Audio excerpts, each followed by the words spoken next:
बिस्मिल्लाहिर्रहमानिर्रहीम अस्सलाम वालेकुम everyone. I hope that you all are fine. और इस वीडियो में we are going to discuss about linguistic conflicts.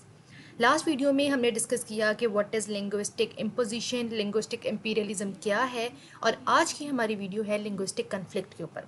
हम इस कंप्लीट वीडियो में ये डिस्कस करेंगे कि what are the language conflicts, ये क्यों जनरेट होते हैं, कुछ एग्जांपल्स लेंगे, क्या क्या कॉन्सिक्वेंसेज इनके हो सकते हैं, और at the end we will discuss the remedial measures of the linguistic conflicts. तो हम स्टार्ट करते हैं इसके इंट्रोडक्शन से कि basically what is linguistic conflict. Conflict का तो अगर मैं एक नॉर्मल मीनिंग लूँ तो यही है ना कि कोई इशू, कोई तजाद किसी ग्रुप के दरमियान, किसी दो लोगों के दरमियान, या किसी भी किसी भी चीज़ के दरमियान अगर कोई इशू आ जाए, कोई तजाद आ जाए, डैट इज़ अ कन्फ्लिक्ट। और ऐसे कन्फ्लिक्ट जो कि लैंग्वेज की बेसिस पर हों उसको हम कहेंगे लिंग्विस्टिक कन्फ्लिक्ट। बेसिकली ये उन ग्रुप्स के दरमियान होते हैं, उन एथनिक ग्रुप्स के दरमियान ये कन्फ्लिक्ट जनरेट होता है जिनमें लिंग्विस्टिक इश्यूज आ जाएं।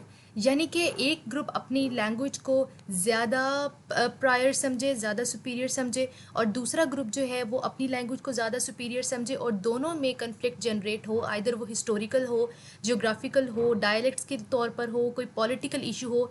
लेकिन लैंग्वेज को लेकर दो ग्रुप्स के दरमियान किसी भी किस्म का डिसएग्रीमेंट या किसी भी किस्म की confusion leads to linguistic conflict. तो अब हम बात करते हैं कुछ एग्जांपल्स की कि लिंग्विस्टिक कन्फ्लिक्ट्स किस तरह से जनरेट होते हैं। अगर आप लोगों को याद हो तो मैंने अपनी एक वीडियो में एक्सप्लेन किया था कि बंगाली और उर्दू लैंग्वेज का एक कन्फ्लिक्ट स्टार्ट हुआ था 1948 में, जब east Pakistan and west Pakistan were a single unit. तो इस चीज़ पर एक तजाद पैदा हुआ कि Bengali will be the national language या Urdu will be the national language.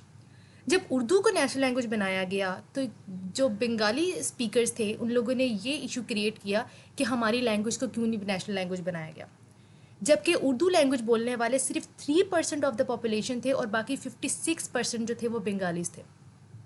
तो ये एक लिंग्विस्टिक कन्फ्लिक्ट जनरेट हुआ जिसने द एंड सेपरेशन करवाई। This was the major reason कि किस वजह से ईस्ट और वेस्ट पाकिस्तान सेपरेट हुए थे। So language conflicts leads to major issues.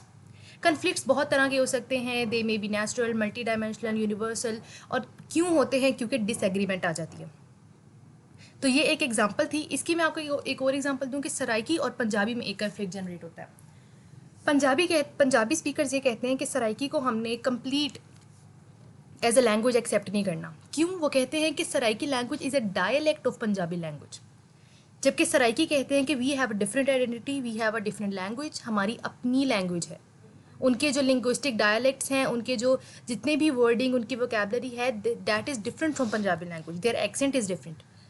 तो ये एक कन्फ्लिक्ट हमेशा से रहा है पंजाबी लैंग्वेज और सराइकी लैंग्वेज के दरमियान। This is also a linguistic conflict जो कि एथनिक इशू की तरफ लेके गया हम लोगों को। ये एक बहुत ज़्यादा इंपॉर्टेंट एथनिक इशू है हमारी कंट्री में।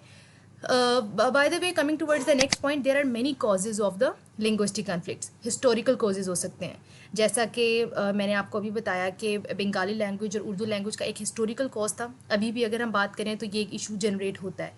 ठीक है, जियोग्राफिकल इश्यूज हो सकते हैं। जियोग्राफिकल इश्यूज किस तरह से हो सकते हैं कि अगर एक ही जगह पर रहने वाले लोग डिफरेंट लैंग्वेजेस बोलते हों, ठीक है, या दो डिफरेंट जगहों पर रहने वाले लोग आप सेम लैंग्वेज बोलते हों, they have different dialects, they have different accent, they have different styles. तो बहुत सी ऐसी चीज़ें होती हैं जो कि जियोग्राफी बेस यानी कि जगह के लिहाज से डिफरेंट होती हैं और बाद में कन्फ्लिक्ट्स का बायस बनती हैं। इकोनॉमिकल कॉजेज़ अब किस तरह से हो सकते हैं कि देयर इज़ अ डिफरेंस, यानी कि एक ही लैंग्वेज बोलने वाले लोग अगर डिफरेंट इकोनॉमिकल बैकग्राउंड से ताल्लुक़ रखते हों तो उनके जो वोकेबलरी है, उनका स्टाइल है, उनका वे ऑफ स्पीकिंग है, वो चेंज होता है। जैसा कि जो क्लासेस है हमारी अपर क्लास अगर बात करें तो उनकी जो वोकेबलरी है, स्लैंग्स हैं, कॉलिक्यूल्स वो यूज़ करते हैं, दे माइट बी डिफरेंट। लेकिन अगर वही चीज़ कोई लोअर क्लास या कोई मिडिल क्लास के इंसान बात करेगा तो द वोकेबलरी और जो स्लैंग्स या किसी भी किस्म की बात होगी वो डिफरेंट होगी। There is a difference in style. Political causes, political cause is very normal. ठीक है, ये तो बहुत ही जनरल और एक कॉमन कॉज है लिंग्विस्टिक कन्फ्लिक्ट का कि पॉलिटिकल बेसिस पर लिंग्विस्टिक कन्फ्लिक्ट जनरेट होते हैं। जैसे कि अगर दो पॉलिटिकल लीडर्स हैं, एक फॉर एग्जांपल इंग्लिश स्पीकर है और एक उर्दू स्पीकर है, एक कन्फ्लिक्ट जनरेट हो जाएगा। साइकोलॉजिकल कॉजेज, यानी कि साइकोलॉजिकली समझना कि my language is superior than the other language, या जो उनकी लैंग्वेज है that is inferior to our language.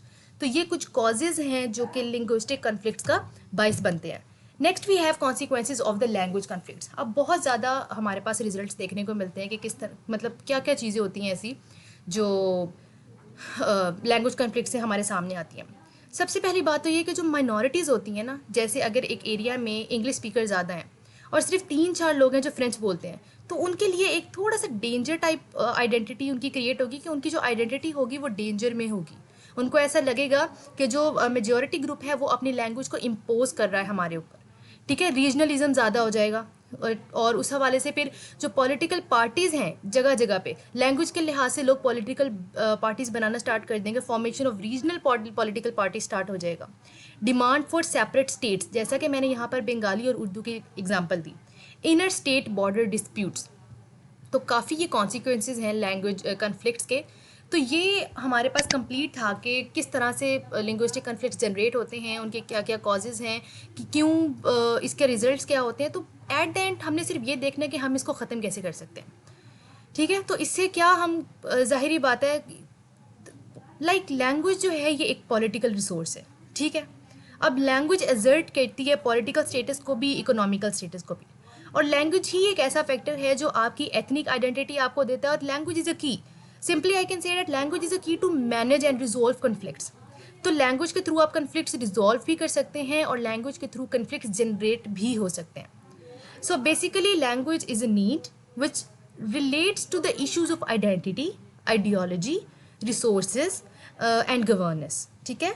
Language एक ऐसी चीज़ है जो कि बहुत इंपॉर्टेंट रोल प्ले करती है आपकी कल्चरल बेसिस में। आप जिस भी ग्रुप से ताल्लुक़ रखते हैं, language is a main thing. Language अब दोनों ही रिसोर्सेज प्रोवाइड करती है आपको, सोशल भी और पॉलिटिकल भी, and language is a need. So I think that's enough for today and the topic linguistic conflict will be cleared. So if you have any kind of question, then you can ask in the comment section. Thank you so much.